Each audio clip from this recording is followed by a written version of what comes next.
بسم اللہ الرحمن الرحیم۔ آئیے 1 منٹ نہج البلاغہ کے ساتھ گزاریے۔ سال 2023 کا پہلا دن، علی امیر المومنین کو پیغمبر اکرم نے باب العلم قرار دیا ہے۔ اس باب العلم سے یا ہم توحید سیکھیں، یا قرآن کی تفسیر سیکھیں، یا مصطفیٰ کے سیرت کو جانیں۔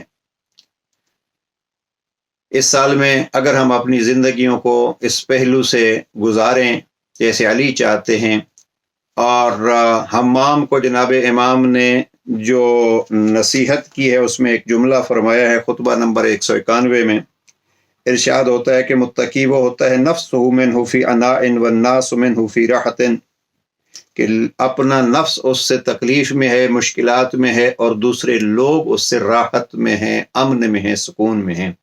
کوشش کریں کہ یہ ہمارا سال ایسے گزرے کہ ہم دوسرے لوگوں کے لیے باعث رحمت و راحت و امن و سکون بنیں، کسی کی زندگی کی پریشانیوں، دکھوں اور تکلیفوں کا سبب نہ بنیں۔ ہمارے قول و فعل سے کسی کے ہونٹوں پہ مسکراہٹ آئے، کسی کی آنکھوں میں آنسو نہ آنے پائیں۔ والسلام علیکم ورحمۃ اللہ۔